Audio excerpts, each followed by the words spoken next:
As we prepared to open WCMS this year, we took opportunity to take a careful look at the research around effective middle schools. One characteristic that reappeared in every model or framework was the need for a program or system that supported the emotional and social growth of students. While many models identified the need for an advisory program, further research suggested that there was a great deal of variety and relative effectiveness, or in some cases ineffectiveness, with different attempts to use advisory programs within a school. We ultimately took the Circle of Power and Respect program, published by Origins and recommended by the Association for Middle Level Education, to our staff to elicit their support for this program. We also shared information about the importance of supporting the social and emotional growth and development of middle year students with our SCC and gained their support for enacting this program in our school this year. On the belief that we can improve student engagement by supporting and developing the social and emotional needs of our students, we formed a goal that WCMS results on the Tell Them From Me survey on factors related to the social and emotional growth and support of our students would be equal to or greater than Canadian norms. In our first year, we have done many things related to building student engagement and school pride that other schools do, like try to offer a variety of extra and co-curricular programs, build school identity, and offer programs and activities that are responsive to student needs and interests. However, our key strategic action step around this goal was to begin every morning with a classroom meeting using the CPR framework. Well, in CPR, first we start off with a greeting, and then we would do a lecture, and then we would do an activity. So then every day the greeting should be a little different, and then in my class we would do it maybe every Wednesday. There would be a leader, and then the leader would choose everything that happens. And then the teacher would also have, the leader would also have to run it through the teacher, so then the teacher understands what's happening. CPR is mostly about sharing what other people don't know, doing nice greetings, saying hello to people, getting to know them.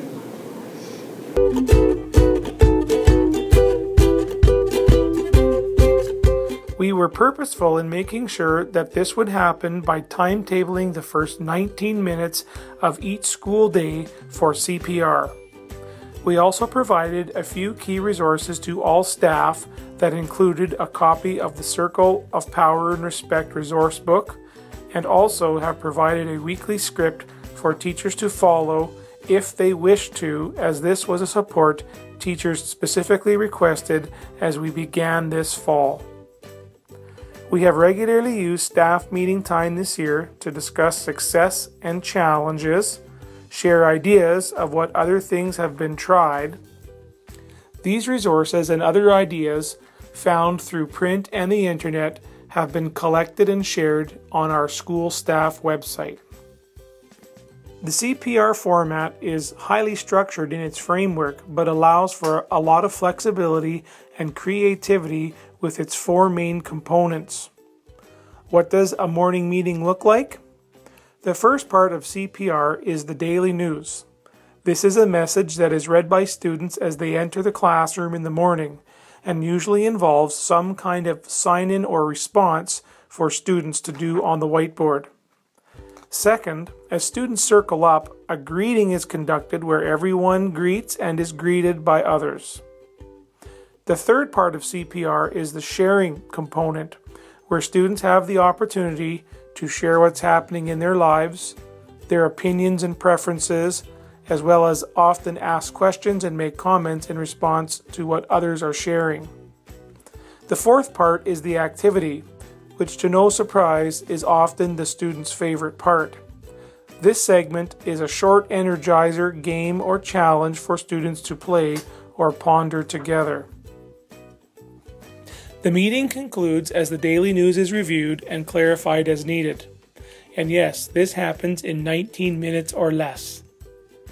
Our plan for monitoring our progress included 3 strategies upon which we might triangulate our success and inform our next steps. We frequently put CPR monitoring on our staff meeting agenda to discuss successes and challenges, share ideas, and invite exit slips that provided ideas for additional support. I mean, it's really hard to monitor because a lot of these kids, they will switch friendships a few times during the year, and some of the friends they've had for a long time, and they're always willing to buddy with those or partner up. But I think I find that if I'm to put them into groups, there's more of a comfort level if I assign the groups instead of always, pick a partner, because you know who they usually pick. They'll still pick their best friend. But if you put them into groups and say you're working with this person, they have that better understanding of that person, and I think it plays out there. Okay, I know this person, I know something about them. Like somebody I wouldn't probably normally do more than say hi to. I have a little bit of an understanding. So I think there's more of an acceptance that comes from it.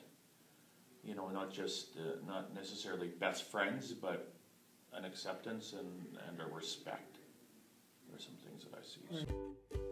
We added 2 school-specific questions to our Tell Them From Me survey that focused on CPR. The first question was whether students enjoyed starting each day with CPR. 79% of our grade 4 to 6 students and 61% of our grade 7 students strongly agreed with this statement.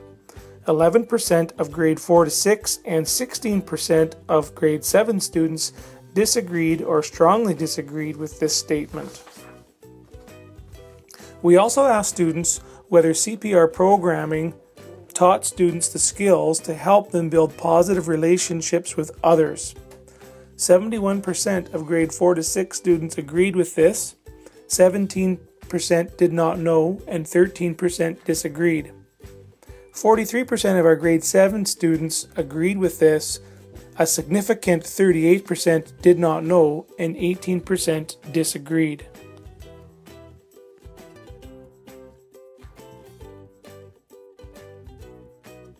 The main thing is I like how other students can get to lead it as well, not just the teacher. And it's just really fun because the games and stuff, I just really enjoy that. Okay.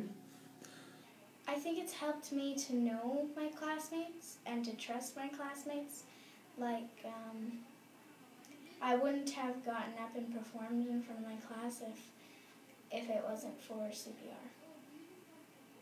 CPR has helped me and my classmates grow a stronger bond together, get more relationships with each other from all the shares and everything that we've done. It's helped us get to know more about each other and what we like to do, so then it helps us make friends. It all brings us together because we can say what we want. And at the beginning of the year, I think that really helped us a lot because in past years, it kind of takes more time to get more used to your classmates. But CPR, since you have to do it every day, it kind of we got more used to it, and then we got more used to each other.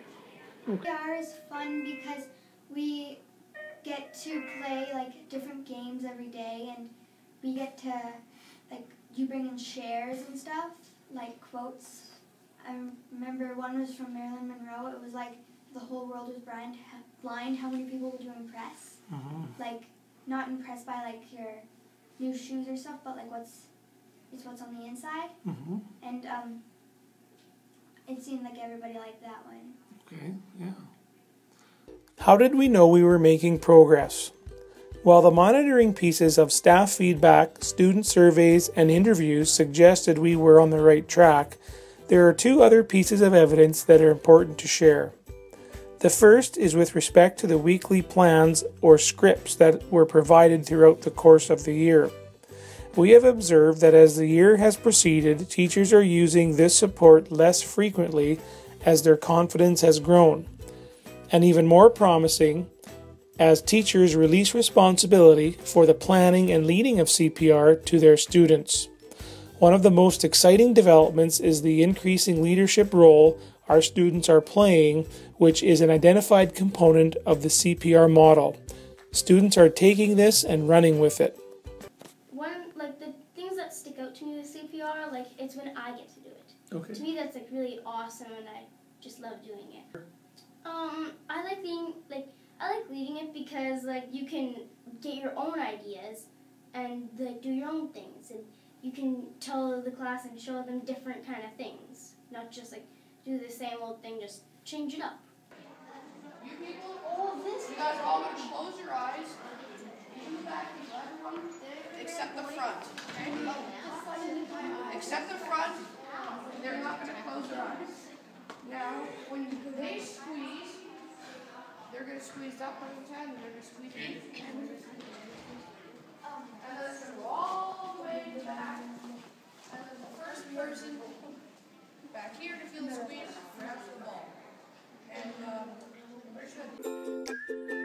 For us, next steps are to continue with what we are doing and build on what we have learned this year. Next steps include continuing to build student leadership in the planning and leading of CPR. Next steps include continuing to build staff confidence and repertoire of strategies and resources to facilitate quality CPR. Next steps include developing a tighter framework around key values and principles of good character for next year. Next steps include comparing our 2014 Tell Them From Me fall survey results against the baseline of data we collected this year. One challenge has been supporting teacher learning individually and collectively about this program. One of the strengths of the CPR program is that it is well supported with instructional DVDs and book study guides. With the limited time for professional development and other competing demands on our school with our math and assessment goals, it was hard to go as deeply into this work as we would have liked to this year. One strength we have identified is that this program does work to help students build relationships. We have heard that consistently in all of our assessments.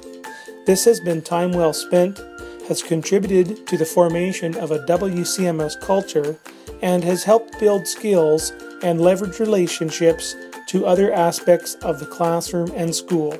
What's going on right now, Mrs. Linner? They are leading CPR without me. They started the day. I wasn't there. I haven't been in my room yet today to see them. Let's see what's going on.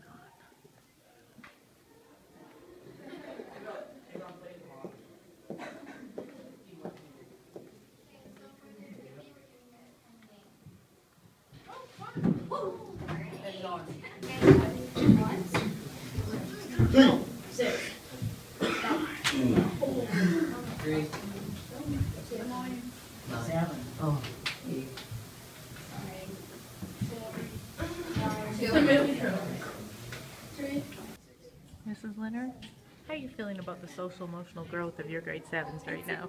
Incredible. I feel the same way as when my son learned to walk. Aww. Do it all by themselves.